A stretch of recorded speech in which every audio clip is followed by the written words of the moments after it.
사도신경 고백하심으로 오늘 새벽 예배를 하나님께 드리겠습니다. 나는 전능하신 아버지 하나님, 천지의 창조주를 믿습니다. 나는 그의 유일하신 아들, 우리 주 예수 그리스도를 믿습니다. 그는 성령으로 잉태되어 동정녀 마리아에게서 나시고 본디오 빌라도에게 고난을 받아 십자가에 못 박혀 죽으시고 장사된 지 사흘 만에 죽은 자 가운데서 다시 살아나셨으며 하늘에 오르시어 전능하신 아버지 하나님 우편에 앉아 계시다가 거기로부터 살아있는 자와 죽은 자를 심판하러 오십니다. 나는 성령을 믿으며 거룩한 공교회와 성도의 교제와 죄를 용서받는 것과 몸의 부활과 영생을 믿습니다. 아멘.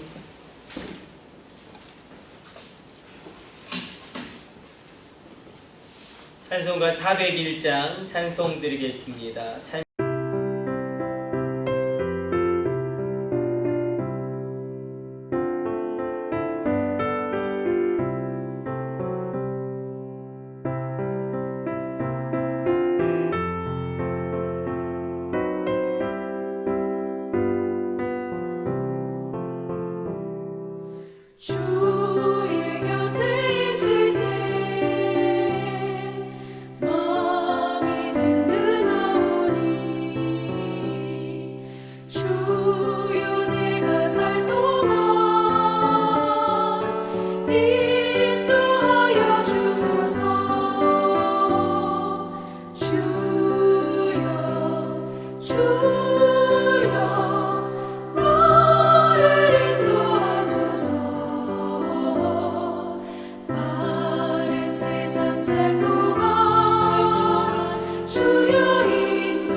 창세기 3장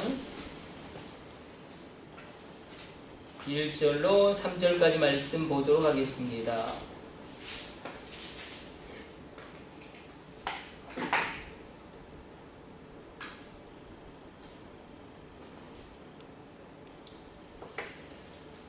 창세기 3장 1절로 3절까지 말씀 같이 합독합니다.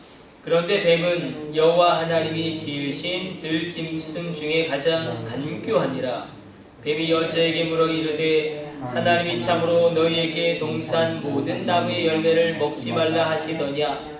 여자가 뱀에게 말하되 동산 나무의 열매를 우리가 먹을 수 있으나 동산 중앙에 있는 나무의 열매는 하나님의 말씀에 너희는 먹지도 말고 만지지도 말라 너희가 죽을까 하노라 하셨느니라.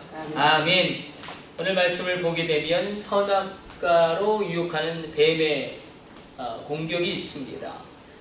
뱀, 우리가 창세기를 살펴보면서 살핀 대로 그리고 깊이 다루었던 대로 하나님의 창조는 선한 창조이고 완벽한 창조입니다.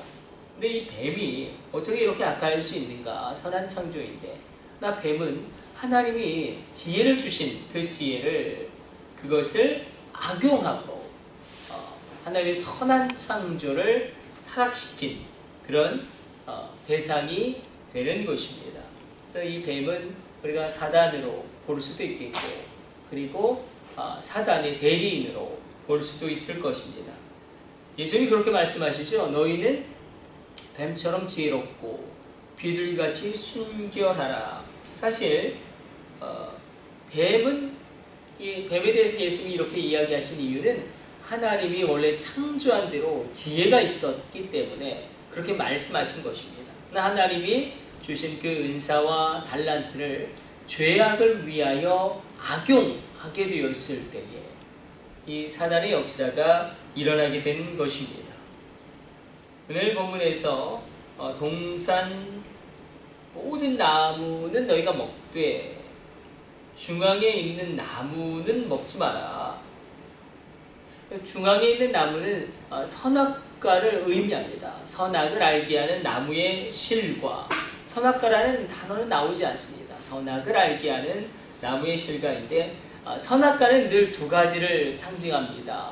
하나는 하나님의 주권입니다. 동산 중앙에 위치함으로 말미암아 모든 것은 다 아담과 하와의 뜻대로 할 수 있습니다. 그러나 이 에덴 동산이 하나님의 것임을 인정하는 하나님의 주권을 인정하는 유일한 행위가 무엇이냐면 바로 선악을 알게 하는 나무의 실과를 따먹지 않도록 이 동산이 에덴 동산이 하나님의 것임을 인정하는 것입니다. 수많은 것을 다 하지만 한 가지를 지킴으로 이 동산이 에덴 동산이 하나님의 주권 가운데 있고 하나님의 소유임을 인정하는 것입니다. 우리는 이것을 아즈카라 원리라고 이야기하죠.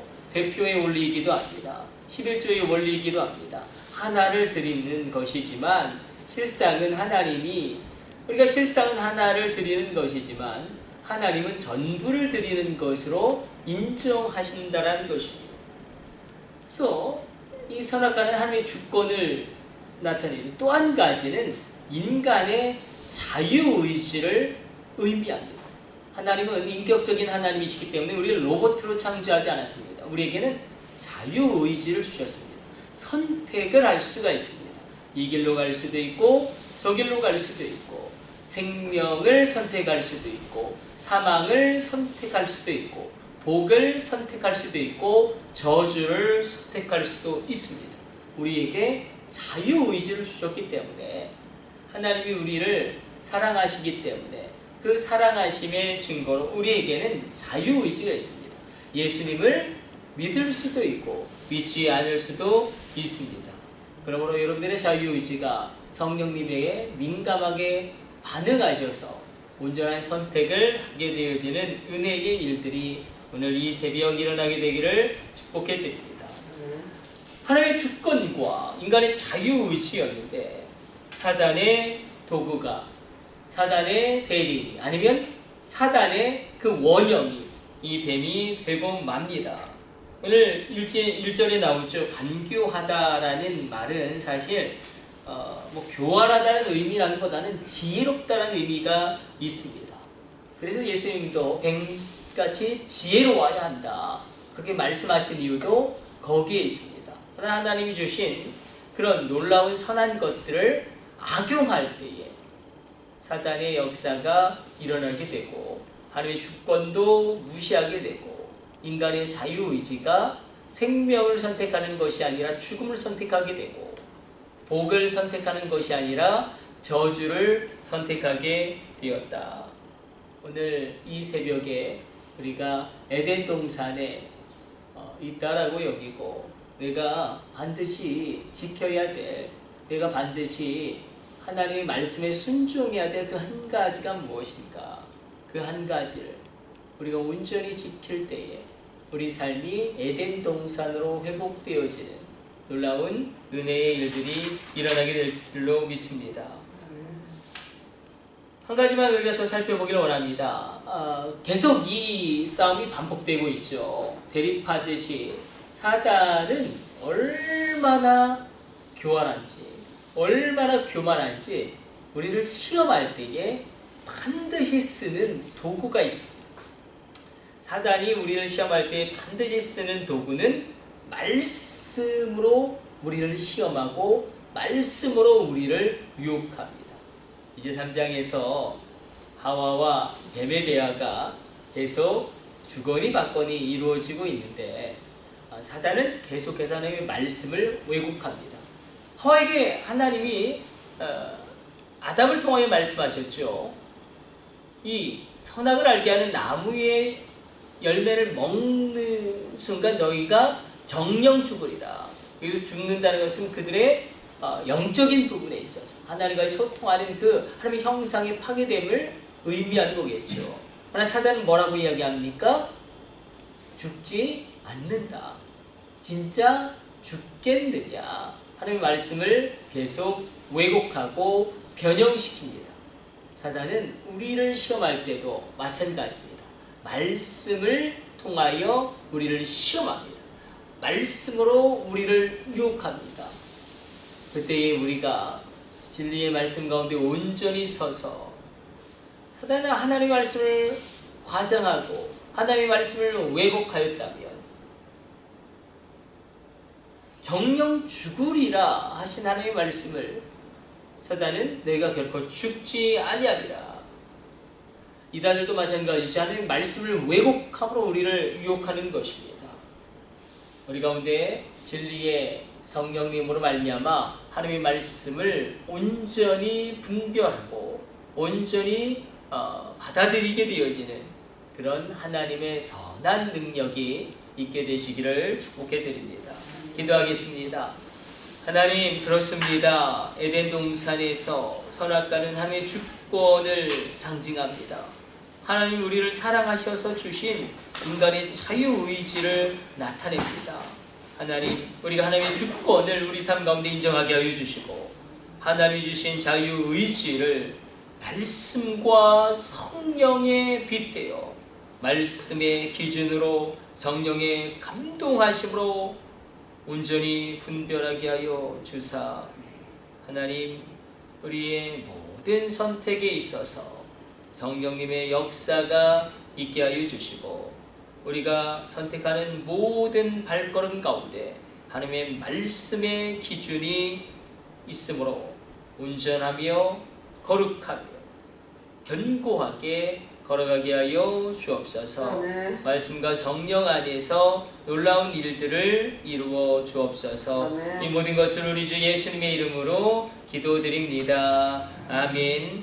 주님 가르쳐 주신 기도 올려드립니다. 하늘에 계신 우리 아버지, 아버지의 이름을 거룩하게 하시며 아버지의 나라가 오게 하시며 아버지의 뜻이 하늘에서와 같이 땅에서도 이루어지게 하소서.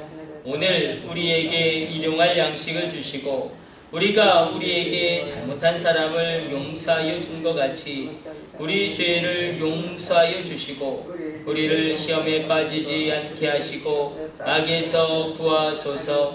나라와 권능과 영광이 영원히 아버지의 것입니다. 아멘. 주여 삼창하심으로 합심으로 기도하시다가 자유롭게 돌아가도록 하겠습니다. 합심으로 기도합니다. 주여 주여 주여